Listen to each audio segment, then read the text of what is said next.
We're at the beginning of a new decade. Unfortunately, the decade has had a start more sour than Warheads, but it's improving. You know what isn't though? The entertainment industry. What I mean by this? Oh, I don't know. The fact that Patrick Star is getting his own freaking Jerry Springer show? Let's talk. This is the Spinoffs rant. You are now watching The Beach. Let's face it, nostalgia is a powerful tool, especially during these times. Just the fact that I'm already nostalgic about 2019 says a lot, but I'm mainly talking about childhood nostalgia. Depending on the decade you grew up in, there were probably certain things that influenced it or were a part of it. I always consider life experiences the biggest part of my childhood and life, but with that being said, entertainment mediums like movies, music, TV shows, video games, heck, even food play a big part of it too. And there's a reason for this. These things remind us of a simpler time where our biggest worries were missing the Atlantis Squarepants premiere and contacting your godfather to record it on a VHS tape so you don't miss it. Thanks Nono for doing that 14 years later. I thanked you then, and I'll thank you again now. The point is, we remember these things, cherish them, and maybe even miss them. And the good news is, companies are aware of this. We're getting remakes of Pokemon Diamond and Pearl this year. I'll be able to experience the wonders of Blue 40 this year, with the return of Pepsi Blue, and I'll be once again be able to drink out of cereal straws. These are cool because people have been begging for these things to come back, and bringing them back from the past and giving them new life is great. These are all great things, but you know what? These things all had to start somewhere. They had to be created and brought into the world. Whatever Willy Wonka madman created Pepsi Blue, created a new product, and decades are often defined by the pop culture. The 80s had some of the best music and movies of all time. It was also the beginning of gaming as a new entertainment medium. The 90s brought us all the zany and creative cartoons, along with a ton of new games. 2000s did this as well. Even the 2010s had pop culture, which was heavily defined by unique and creative cartoons like Adventure Time, Regular Show, Steven Universe, The Loud House, and many others. But in the 2020s, I think for this video, it's appropriate to bring back a 2010 slang term, YOLO. YOLO is the theme for this video, only this time, it means you obviously lack originality, and that's what I'm noticing with a lot of shows, sometimes games, where instead of creating something original or taking an existing idea and expanding upon it in a way that makes sense, they're bringing back things that either never needed a reboot or making spin-offs that are just terrible ideas, and when there are new ideas, oh boy, there are new ideas. I'm looking at you, John Dieterman. So what's the oversimplified Pringles guy that broke the Gators back this time? None other than Viacom and Paramount Plus. Ah, good old cuddly Viacom. Viacom released their own streaming service called Paramount Plus. And while there are a few original shows, a lot of what's coming to the service are reboots of existing properties that never needed a reboot or spin-off to begin with. What I mean by this, let's take a look at some of the upcoming shows from the scale of this idea could be bad but maybe could work to nope. If you grew up in the 2000s like I did, there's a very high chance you watched Nickelodeon sitcoms, things like Drake and Josh, Victorious, and of course iCarly. Drake and Josh is an excellent show that even as an adult I find to be very entertaining. It was about two stepbrothers adapting to each other's differences and created some hilarious moments, such as when Josh had to go without video games and Drake had to go without junk food. There were so many great episodes of Drake and Josh that I could literally make the whole video about why Drake and Josh was the best, but the bottom line is that it was funny, witty, and of course, entertaining. Victorious focused on a group of art students, and I still find that show to be entertaining, though not as good as Drake and Josh. It was a novel concept having a show about art students considering that the characters all had different personalities, and the plots were clever. It was relatable to me, especially since I went to an art school. The show also never got a proper ending, despite being one of Nickelodeon's most popular shows. But then we get into iCarly. I'll be honest, I found iCarly to be entertaining as a kid. That show also had a novel concept, of three friends running a web show. It had a lot of good episodes, and actually had a true series finale. But to be honest with you guys, it was a bit of a product of its time. The humor screams 2000s YouTube. With Drake and Josh, it's relatable and funny to pretty much any generation. But with iCarly, you kinda had to be there to fully enjoy and appreciate it. All these shows are looked back on fondly by 2000s kids, especially Drake and Josh. Especially Drake and Josh. If they were to reboot a show, they should have absolutely went for Drake and Josh. Though considering Drake Bell is currently in Mexico, and Josh is too busy hanging out with David Dobrik, maybe a reboot wouldn't have worked. Victorious could have definitely gotten a reboot considering it never had a true conclusion, but would have they been able to get the whole cast? After all, that show had a huge cast of characters, but to reboot iCarly seems a bit pointless to me. That got a proper finale, and it had a pretty long run, but that didn't stop Viacom from pursuing it. From what I've heard, it's essentially iCarly 10 years later. It follows the life of Carly, Freddie, and Spencer, not Sam, 10 years later, with a few new characters like a roommate for Carly, and Freddie getting a stepdaughter. It's also supposed to be aimed towards teens and adults, because look how well that worked out for Ren and Stimpy. In all seriousness though, the idea doesn't seem too horrible, it has some potential, it just struck me as a bit unnecessary to reboot iCarly, especially considering that Jeanette McCurdy won't be on it. It's understandable as to why she's not going to be part of it, but iCarly wouldn't be iCarly without Sam. But even so, there is some potential, so this idea isn't all bad, I guess. I just hope no logs and saws are involved. The rest, however, are getting no mercy. SpongeBob is one of my favorite cartoons of all time. It's one of the most iconic cartoons, and it's still going on after 22 years, making it one of the longest running cartoons of all time. The first 3, in my opinion, 5 seasons have some of the most clever writing, characters, and humor of any show I've seen. Of course it had some rough seasons, and with the new episodes, while they're good, they're completely different from the first 5 seasons, being more focused on visual humor rather than wit. But regardless of what seasons you watch, what is the core that makes a great episode of SpongeBob? How well the characters complement and balance each other out. I'll be using the first 3 seasons as reference points just for simplicity's sake, but the point remains. SpongeBob is a kind-hearted and motivated guy who loves his job, friends, and hobbies. Patrick isn't the brightest, but well-meaning. Squidward is pessimistic and unfortunately relatable. Sandy is the voice of reason and the smart one. You get the idea. Take a look at a classic episode, Pizza Delivery. It's considered one of the best episodes of the series due to the dynamic between SpongeBob and Squidward, and of course the Krusty Krab pizza song. But I want you to think for a second. Would this episode really work and be as great if you took SpongeBob out of the equation? It wouldn't. If you made Pizza Delivery only have Squidward, it would essentially be watching 11 minutes of an emo pizza delivery guy.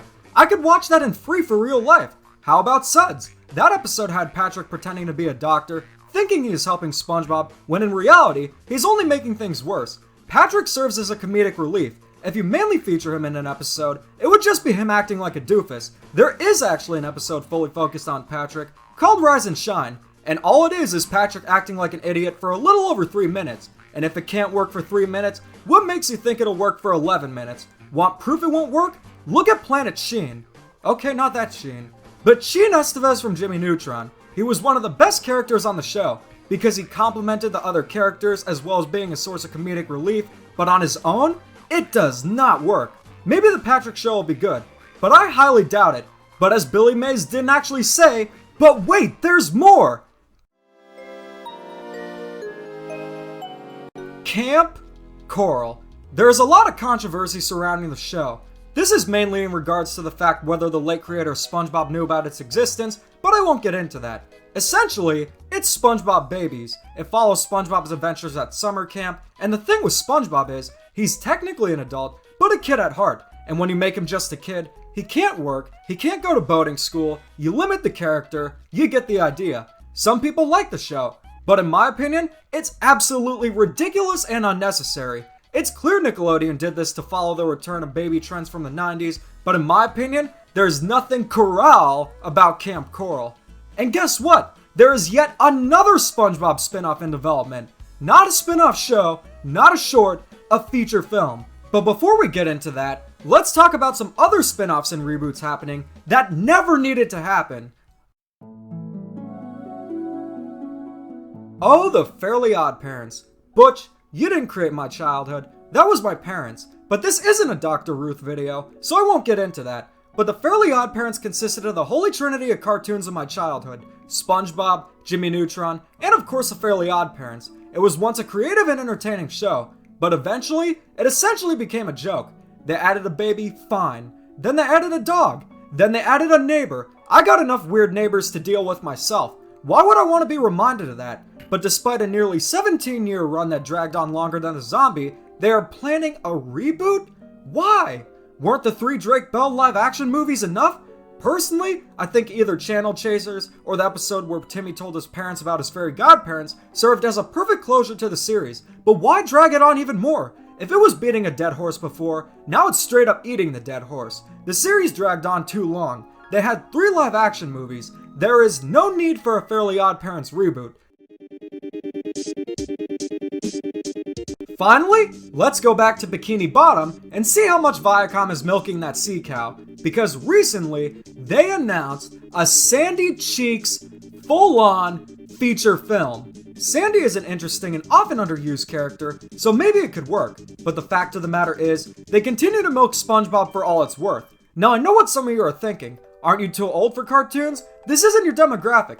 Maybe there's some truth to that. I haven't watched an episode of SpongeBob since 2019's Birthday Blowout, which I actively wanted to see, just as a nostalgic throwback, and I really enjoyed it. I could also go back to the first 5 seasons no matter how old I am, and enjoy those episodes, but it's artistic integrity which is what I'm concerned about. There's a controversy about Stephen Hillenburg not wanting spin-offs, but even so, what makes you think a Patrick show would be a good idea? In fact, I've created quite a few spin-offs that would probably get the Viacom seal of approval, so please, take a look. Hey everyone, welcome to Carl Weezer's Living with Llamas. Today we'll be looking at a llama in the snow. As you can see, this particular llama is struggling to find some grass, though when he finds it, he gives it a deep stare, just like I would for Judy. Who's ready to meet loads of guests from Bikini Bottom? I am, because this is the Patrick Star Show.